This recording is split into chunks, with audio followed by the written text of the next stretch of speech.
be yours. In a moment, help me welcome him, her, Carlos, 5 to 7. Now we welcome Anne.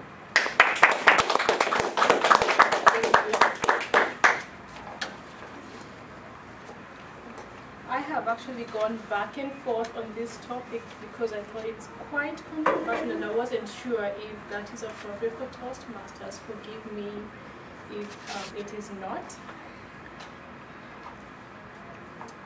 I was going to speak about 3 different individuals who all of them happen to be related to myself.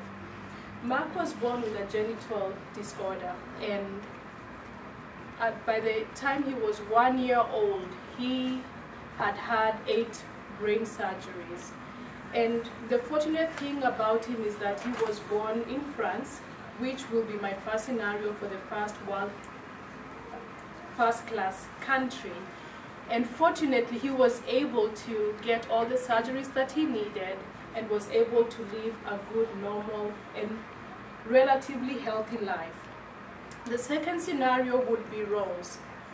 Rose is a lady that was very ambitious, and for most of her life she had worked very hard, had 2 master's degrees, and ended up working as a medical social worker. The irony with Rose's life is that she ended up needing a lot of help from a medical social worker because she was diagnosed with also a genetic condition that is passed on from her family. And she ended up being on disability and being in a mountain of debt, all from seeking health care and not being approved for Medicare. And I will go back to the case of Mark. He was able to relocate to his mother's country, which is a 3rd world country, and he was able to live a good life up until he was the age of 16, at which point he ended up suffering some complications from his previous surgeries, and that was not caught in time. One of the things that did not help Mark is that he ended up not getting the care that he needed because with the government not being involved in regulating insurance companies, the insurance company was able to pull out and deny all his claims, and the debt fell on his family. One of the sad things in Kenya is that the hospital can deny medical care, and they literally will pull off life support if someone does not have a paid bill, which happened in the case of Mark.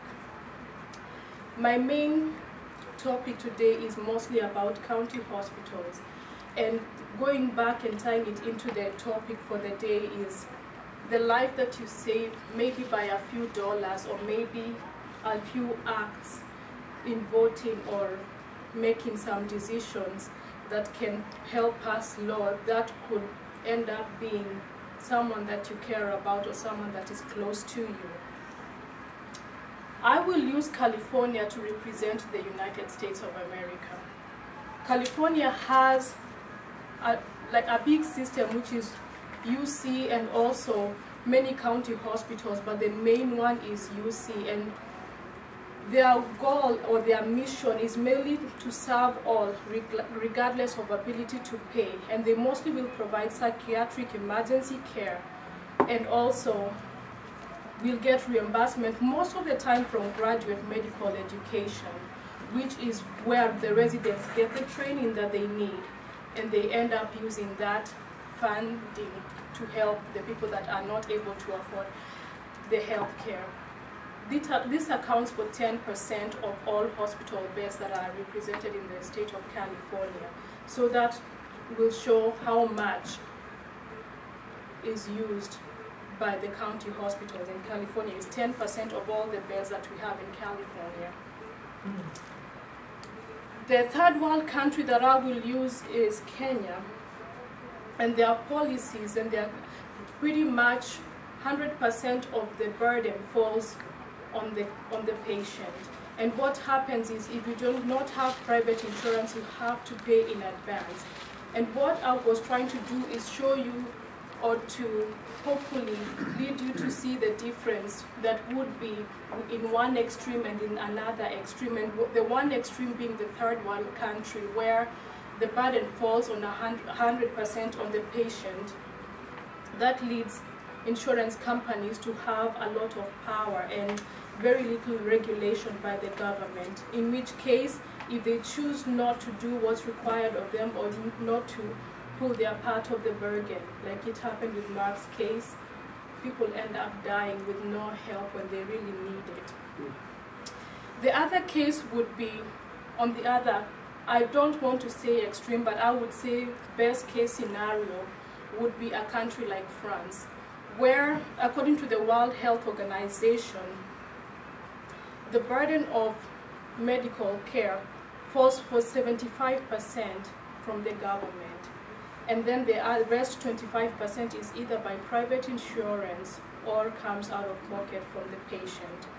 The good thing is that although they have 25% covered by the insurance, the government regulates a lot what the private insurances do, preventing them from not doing what's required of them.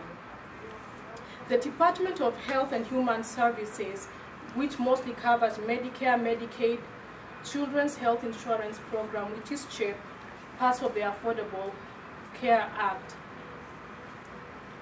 does specify that in the United States of America, 48% will be covered by the government in cases where people do qualify. And my main thing with the topic tonight is to encourage us to maybe think about our thoughts on healthcare and our thoughts on affordable care for our citizens and the people around us, because things happen even to the most hard-working people, and sometimes people fall into situations that are beyond their control, and that could be you one day, or maybe someone that you love or care about.